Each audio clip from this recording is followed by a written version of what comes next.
காணாமல் போனார், திரும்பவும் காணப்பட்டார் என்றார். அப்படியே அவர்கள் சந்தோஷப்பட்டு தொடங்கினார்கள். அவருடைய மூத்த குமாரன் வழியில் இருந்தார்.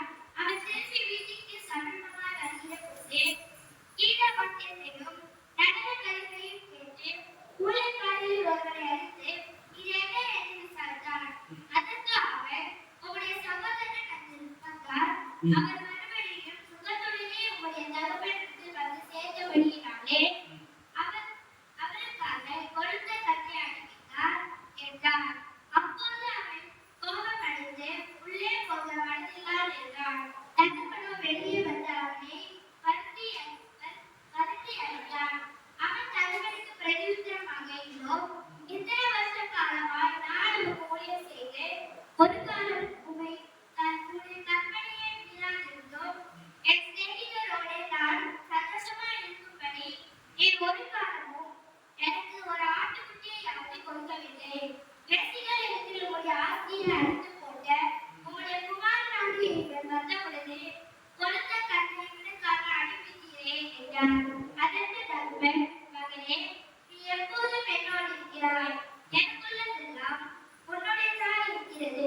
உன் சகோதரனாகிய இவனோ வந்தான், திரும்பவும் உயிர்த்தான், காணாமல் போனான், திரும்பவும் காணப்பட்டான்.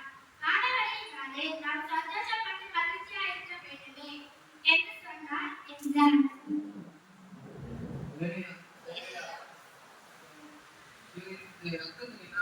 இந்த கதைக்கு என்ன ஆகுதுன்னா, ஒரு ஊர்ல வந்து அவங்க எக்ஸாம் வச்சிருக்காங்க. ஒரு ஊர்ல வந்து ஒரு தந்தையும் ரெண்டு மகனும் இருக்காங்க. அப்போ வந்து இளைய மகன் வந்து என்ன சொல்றாருன்னா, எனக்கு வந்து சொத்துல வந்து பாதி வந்து கொடுத்துருங்க அப்படின்னு சொல்றாரு. அப்போ தந்தை என்ன பண்றாரு, சரி சொத்துல பங்கு கொடுத்துட்டாரு. இப்போ கொடுத்துட்டாங்க பிரிச்சுட்டு வந்து இவர் வந்து தனியா ஒரு பிளான் போடுறாரு. நம்ம வந்து இந்த ஊர்ல இருக்கக்கூடாது, நம்ம தனியா ஒரு ஊருக்கு போயிட்டோம் அப்படின்னு.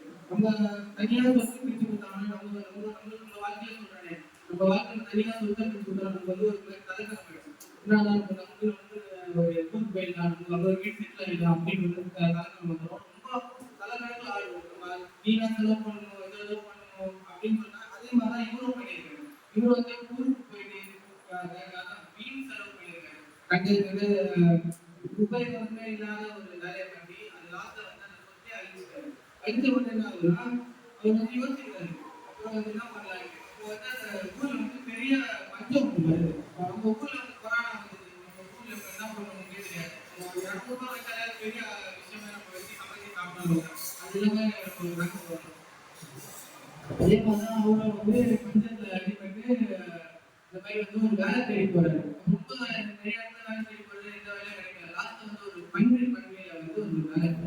அப்ப நம்ம யோசிப்போம், இந்த வேலையா அதெல்லாம் தேவையில்லை அப்படின்னு யோசிப்போம். ஆனா வந்து அவர் பஞ்சத்துல அந்த ஊரே பஞ்சத்துல இருக்கும்போது எதனா ஒரு வேலை கிடைச்சி நம்ம பழைச்சா உயிர் பழைச்சா போதுன்னு சொல்லிட்டு அவர் வந்து போறாரு. அப்போ அந்த பன்றி வேலை கிடைக்கும் போது ரொம்ப கஷ்டம். உணவு கூட ரொம்ப கஷ்டமா இருக்கு அவரு. அப்போ வந்து அந்த பன்றிக்கு இருக்கிற தீவனம் தான் அந்த தவிடு அதெல்லாம் சாப்பிடுறாரு. அப்போ வந்து ரொம்ப யோசிக்கிறாரு, நம்ம இந்த வேலைக்காரங்களா இருக்கோம், ஆனா நம்ம அப்பா வீட்டுல வேலைக்காரங்களா நல்லா சோறு நல்லா இதுல புதுசா இருக்காங்களே அப்படின்னு சொல்லிட்டு இவர் வந்து யோசிக்கிறார். நம்ம திரும்ப வந்து நம்ம அப்பா கிட்டே போயிடலாம் அப்படின்னு யோசிக்கிறோம். நம்ம என்ன யோசிப்போம், ஒரு வீட்டுக்கு வந்து வெளியே பண்ணா அது வந்து அவங்களாம் பெரிய ஆளை நம்ம தனியா சம்பாதிச்சிடலாம் அப்படின்னு சொல்லிட்டு நம்ம ஒரு ஆரம்பத்தில் சுற்றிட்டு இருக்கணும். அப்போ வந்து இவர் வந்து யோசிச்சுட்டு போன் கிட்ட சொல்றாரு, இந்த மாதிரி வந்து நான் வந்து உங்களுக்கு ஏற்ற ஆள் கிடையாது, அதான் வந்து உங்களுக்கு ஏற்ற மாதிரி ஆளை வச்சுக்கணும்னு சொல்லி ஊருக்கு கிளம்பி வந்தாரு. அப்போ வந்து அவர் ஊருக்கு வரும்போது அவங்க அப்பா வந்து நம்ம மகன் போல இருக்கேன்னு சொல்லிட்டு போய் கட்டி பிடிக்கிறாரு. அவர் ஊருக்கு வர அப்போ வந்து வேலைக்காரங்க சொல்றாரு, இந்த மாதிரி வந்து என் மகன் வந்துட்டான், அவருக்கு வந்து 6 வருடமா சமையல் செய்யற கிடாயெல்லாம் வைக்கணும்னு சொல்லிட்டு அவர் வந்து வேலைக்காரங்க ஒரு உத்தரவு இருக்காரு.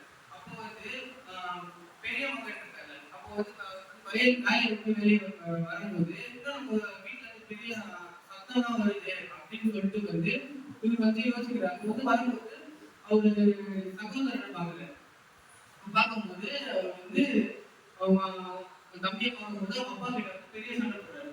அவருக்கு தான் நீங்க வந்து சொத்தை பிரிச்சு கொடுத்தீங்களா, இப்போ வந்து ஏன் சொத்தை அடிக்கிறதுக்காக நீங்க வரீங்களா அப்படின்னு சொல்றாரு. அவர் வந்து அவங்க அப்பா என்ன சொல்றாருன்னா, இது மாதிரி வந்து இளைய மகன் வந்து வீட்டை விட்டு போயிட்டான். ஆனா வந்து போனவன் திரும்பி வந்துட்டான். அதனால வந்து எனக்காக வந்து மன்னிப்பு தான். அன்பு அன்பு அன்பு காட்டுற இடம் தான் நான் இருக்கேன். அதனால எப்போ யார் தப்பு பண்ணாலும் எனக்கு வந்து என்னோட சந்தோஷம் வந்து ரொம்ப முக்கியம். அதனால வந்து சப்போஸ் வந்து நம்ம சொல்ற எக்ஸாம்பிள் வந்து ஒரு வீட்டை விட்டு வெளியே போயிடும், நம்ம பெற்றவங்க மனசு ரொம்ப பாதிக்கும். அப்போ வந்து மன்னிக்கிற இடத்துல வந்து பெற்றவங்க எப்பவுமே இருப்பாங்க. நம்மளால வந்து எப்பவுமே வந்து கெட்டது தீங்கு எதுவுமே நினைக்காத ஒரே ஆளுங்க நம்ம அவங்க மட்டும்தான்.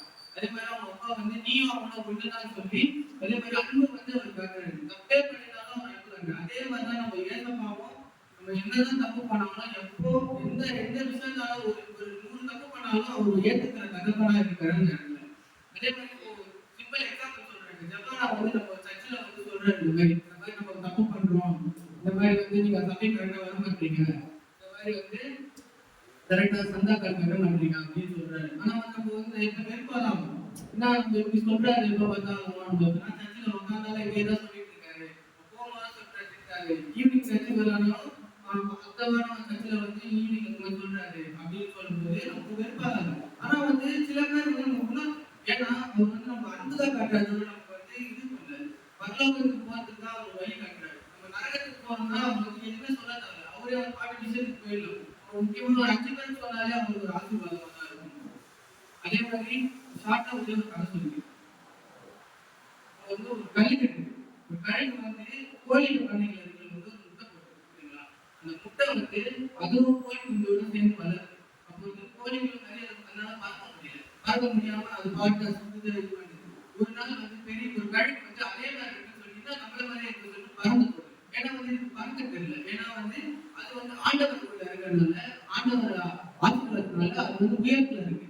ஆனா வந்து இந்த பருப்பு வந்து மக்களால வந்து தீங்கு விளைவிக்கிறதுனால அவங்க தீங்கு சொல்றதுனால அவங்க சொல்ற பேச்செல்லாம் கேட்டு அதனால வந்து அது ஒரு பருந்துல உணராம முடியுது. அதே மாதிரி கத்தருக்குள்ள வந்தா நீங்களும் அதே மாதிரி நீங்க வந்து போகலாம். கத்தர் எனக்கு சான்ஸ்